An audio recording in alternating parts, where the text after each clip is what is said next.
Hello, this is Robert Rickover at Body Learning, and today my guest is Thea Tupelo, who's an Alexander Technique teacher in Charlottesville, Virginia. Thea works with all kinds of people: musicians, actors, equestrians, gardeners, office workers, and people suffering from pain.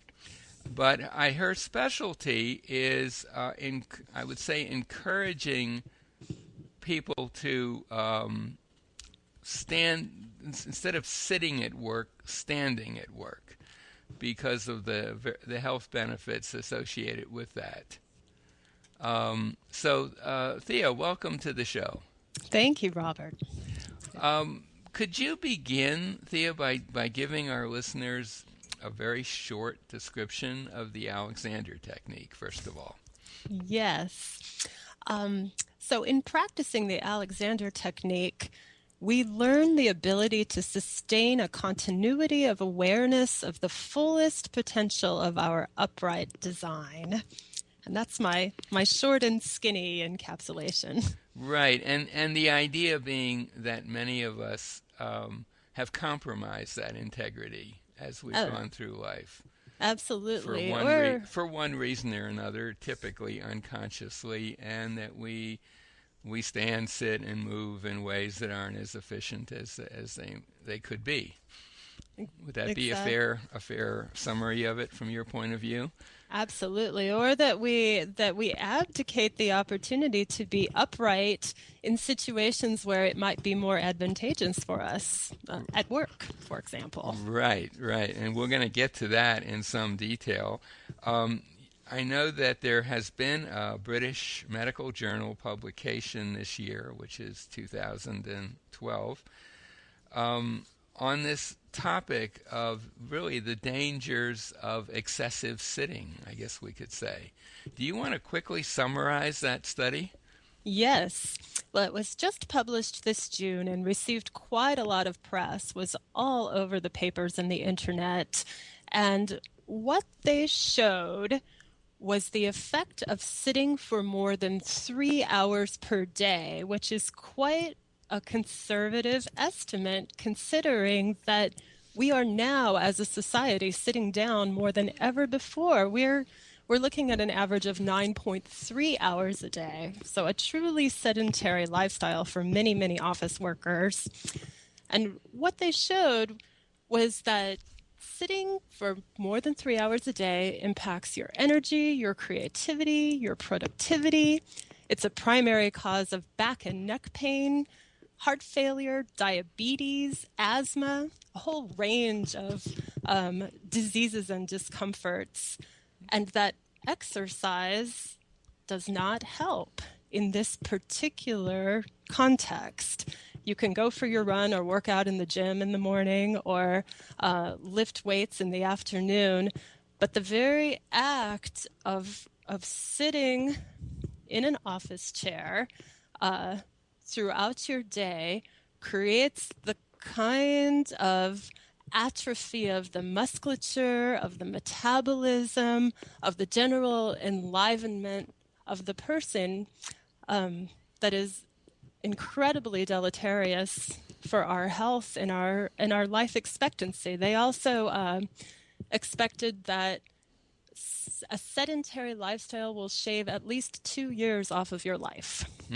That's a sobering thought. And I suppose also a lot of people who spend a lot of time sitting at work also spend a lot of time sitting in their cars or however they get to work and back.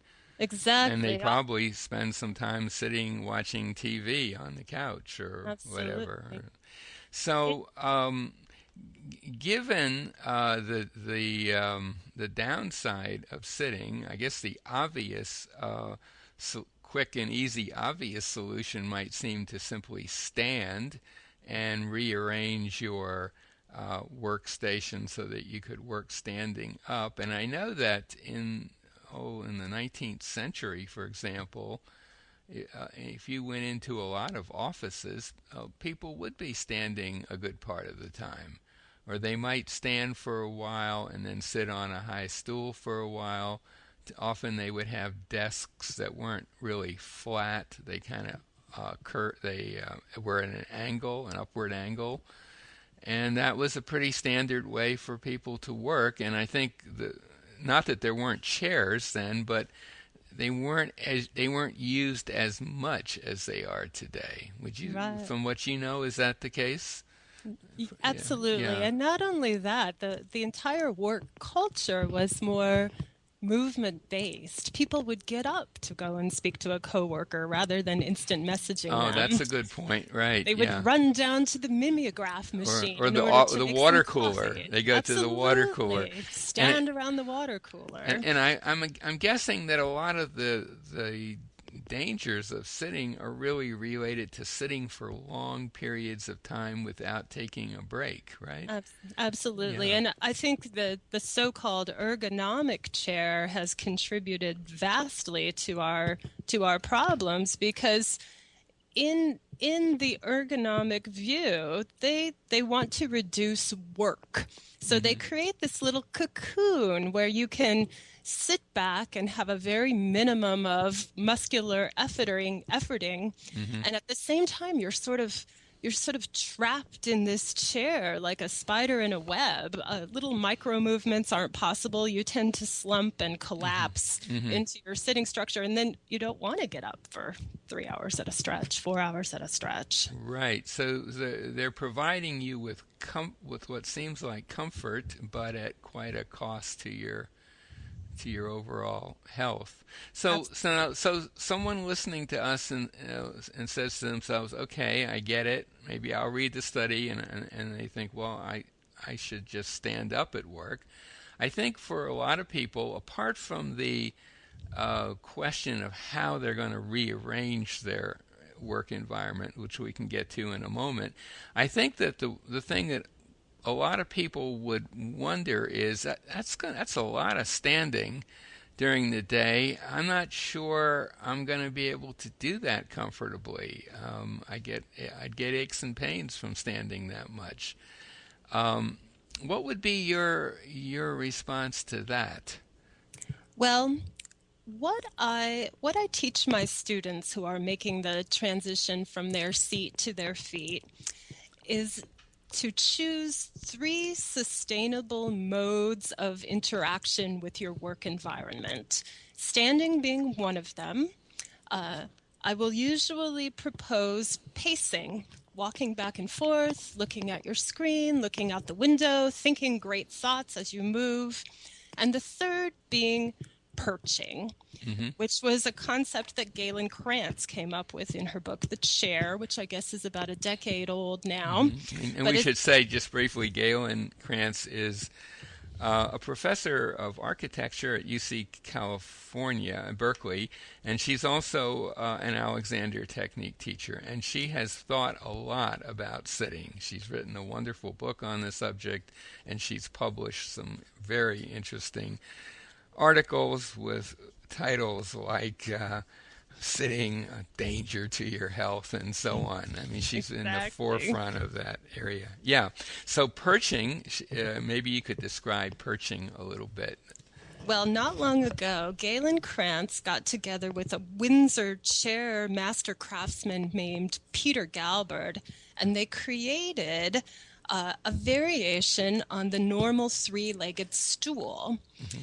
But it slants forward at the front, so you're sitting in what Alexander Technique students would understand to be a position of mechanical advantage, sort of splitting the difference between weight into the feet and weight into the sit bones, so that your sitting posture is very lively. You can rise to your feet at any moment, but you can also come back into a little bit more of a restive state by pouring a little weight into the sit bones.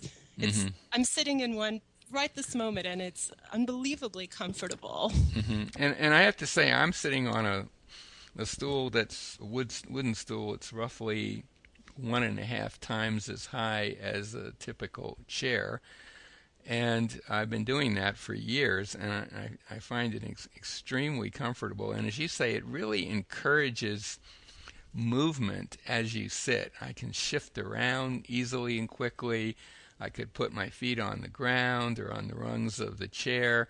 I can Right. shift the weight distribution. I can put it very heavily on my feet, or I can shift back so it's mostly on the chair. It really encourages movement as I work.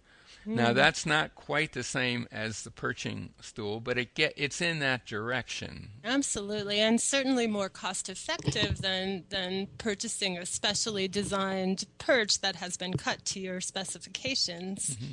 So Right. it's a wonderful interim step. Yeah. This stool, But the stool that I'm using costs $20. I got it from Target and it's incredibly well made. Heavy wood, very nice, attractive, and I tell my students, my approach to this, I guess, is I tell my students, go out and buy one of these, have it available.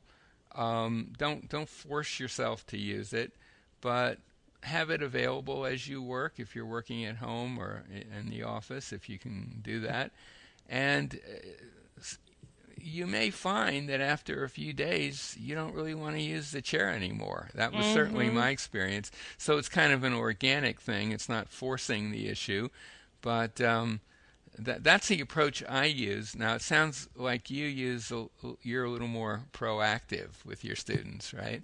Yes, I do recommend standing being the default go-to mode of interfacing with your workstation. Hmm. And the reason I do that is because I have had the experience myself, and my husband has been using a standing workstation for going on 1 year now, and has experienced such a boost in energy, vitality, creativity, productivity. He notices that he's able to have bigger thoughts. He's more excited about being at work. He's more excited about what he's doing and new projects that he's taken on, and and his overall tone has hugely improved, and he's dropped a lot of weight as Hmm. well. Hmm. Just the act of being on your feet, pacing, Hmm. using the whole self in that enlivened, awake, vital, dignified way has made a huge difference in his waking life. So, if someone decides this really does sound like a good thing to do, and they start doing some standing, and they find that it's kind of it's hard on them to stand for longer periods of time. hmm How, first of all, how might the Alexander technique be useful for someone making that transition? Well, as we both know as Alexander Technique teachers, understanding how to use the technique to your advantage distributes the work of standing throughout the entire psychophysical system. So understanding how the head neck back relationship contributes to not loading weight into the hips, not loading weight into the knees, into the ankles, being able to organize yourself intelligently so that when you stand, you're doing so in an enlivened, ergonomic, efficient way that doesn't promote the kind of fatigue that simply grinning and bearing it and getting up onto your feet with no knowledge or education about how to go about it in an informed manner. It makes a huge difference. So I mean, standing well is a skill that require for a lot of people. It's going to require some learning to do it well, and the Alexander tech, because basically, if you look at someone standing up, or certainly if you look at an upright skeleton, the first question I think that would come into your mind if you were a visitor from outer space is how does that person manage not to fall down right away? I mean, it's kind of a miracle that we can stand at all. And of hmm course, small children, once they learn how to stand, generally do it pretty well. But adults tend to have developed these habits that they can stand, but often they're standing by kind of stiffening in their body or holding themselves up instead of Right. allowing themselves to be balanced. And of course, as you said, Alexander technique tends to start with the head neck torso upper torso relationship, because if your head's not balanced on top of your spine, it's going to be pretty hard for your whole body to be balanced on your feet. Absolutely. And So, if you have no understanding of the nature of our design and function as upright creatures, you mhm. aren't going to be able to tap into what we in the technique call good use of the self. There's some simple but very powerful concepts that allow you to stand sustainably balanced and without excessive fatigue over time. Right. Now, a lot of people might say, well, I guess what I need to do is, if I'm going to be standing at work, I need to make sure I'm standing up straight. Right. And Alexander teachers and people who studied the technique cringe when they hear that, I think generally because as one of Alexander's own students, more famous student John Dewey pointed out, if you tell someone to stand up straight, they're certainly going to make a change, but all they're going to do is, as he put it, stand up differently or a different kind of badly, as he Hmm. put it, or as my primary Alexander teacher Marge Barstow would say, well, you're just rearranging your tensions. And so standing up straight is not really a solution. I guess a solution is learning how to stand intelligently, which of course I would say is what the Alexander technique uh, can help you with. Hmm. So I guess the bottom line is, if you want to start standing at work, and you're experiencing any discomfort doing so, or it's hard to do for any length of time, an Alexander teacher could be a great help to you, and you may not even need that many lessons just to be able to stand more easily. So, would that be your kind of general advice? If you're having problems, find an Alexander teacher. Absolutely. Yeah. Find an Alexander teacher. And I think from my experience thus far, around 10 lessons will give you the basic building blocks to allow you to have a pretty comfortable and sustainable working experience. Yeah, I would agree with that. I would find it hard to imagine someone having 10 lessons and not have huge changes in the way they stand and in the way they sit too, for that matter, and the way they Hmm. move. Hmm. Um, what I think we've covered a lot of what you're about in terms of standing at work and so on, but just a kind of a technical detail maybe. What do you suggest in terms of the rearrangement of the work surface? Because obviously, if you're working at a computer or writing and you're standing, you're going to have to do something about the height of the surface you're working on. What sort of solutions do you suggest to your students? Galen Krantz came up with a wonderful term that I love to use, which is guerrilla ergonomics. Hmm. So thus far, none of my students have purchased any of the specially designed stand to sit furniture. We have created standing workstations out of file cabinets, out of boxes, Hmm. um, out of step stools, pretty much finding the heights that we need and arranging the existing desk structure so that the screen is at the proper height, Hmm. the keyboard is at the proper height, the mouse is at the proper height. And then I like to ask people to try using a shock absorbing mat under their feet. They're sold for use in kitchens, or you'll see them at your grocery checkout, or a Mm-hmm. lot of architects will use them. But Mm-hmm. they will make it a lot nicer for you to stand throughout the day and absorb a little bit of the shock of upright posture. Mm-hmm. Mm-hmm. So they would, if nothing else, that would be a very nice transitional device, right? Absolutely. And you mentioned architecture. I think that architects often have I guess workstations that can be elevated and angled a bit. I don't know whether that's still the way they work with computers these days, but certainly the old-fashioned image of an architect drawing out lines and stuff. So maybe there's a source of a higher workstation. They make some absolutely beautiful standing desks. And Mm-hmm. if you do a little search on the internet, you can find things, from very, very economical to made especially for you and Mm-hmm. costs $5,000. Right. You could spend as much money as you want, Oh, but yes. probably you don't really have to spend a lot. There are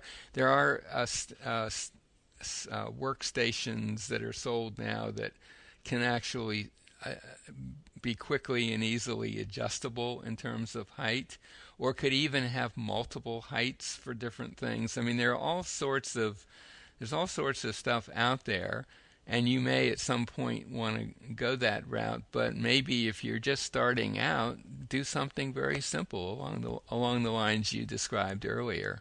Right. And we have found too that bosses are usually pretty willing to invest in a standing workstation for their employees. Hmm. So Well, I would think, that's always something to check especially out. if you on your site, there is a link to that British study, right? Hmm. And I think if you were to print that out and show it to your employers, it's quite possible they might say, "Well, go ahead and buy one and put it on your."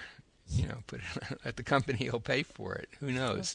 But Mm. even if they won't, and you just have to fashion something yourself, it's certainly I mean, I don't work standing that much, but I certainly work at a much higher on a higher stool, and it has made a gigantic difference for me. And I do get up and move around a lot. So, is there anything else that you would like to add before we come to an end? Let's see. I wanted to share. A quote from Sigmund Freud Oh, yes. about chairs Uh huh. that I came upon recently. Freud referred to modern man as a prosthesis god, powerful, mechanized, and artificial through the use of painful, ill-fitting prosthetic devices such as the chair. And I wanted to share that because I firmly believe that our bodies are simply not designed for sitting. Most of our upright history has been spent tending crops, hunting and gathering, squatting, sitting on Mm-hmm. the ground, lying on the ground, and that the degree to which we are sitting now in these chairs, which are putting our spines and our legs at a 90-degree angle, which inflicts so much havoc on the breathing mechanism, on the organ function, on the relationship of the ribs to the pelvis.